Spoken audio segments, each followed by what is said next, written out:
Watch us fit our new shelving that was kindly sent to us by Funky Chunky Furniture. First of all, you need to decide where you want your shelving to go, and using a measuring tape and pencil, mark it out on the wall roughly.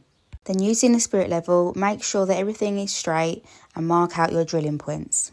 Drill 10mm holes and insert wall plugs using a hammer. Insert the steel supporting pins with screw into the wall plugs and tighten with a spanner. Then slide your shelves on and check that they are level. If they are not, you can adjust the steel pins again. And there you have it. The shelves are installed. They were so simple to fit and they make a great addition to the kitchen. Watch us fit our new shelving that was kindly sent to us by Funky Chunky Furniture.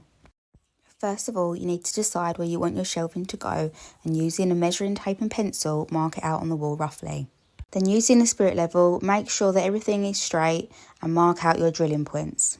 Drill 10mm holes and insert wall plugs using a hammer. Insert the steel supporting pins with screw into the wall plugs and tighten with a spanner. Then slide your shelves on and check that they are level. If they are not, you can adjust the steel pins again. And there you have it. The shelves are installed. They were so simple to fit and they make a great addition to the kitchen.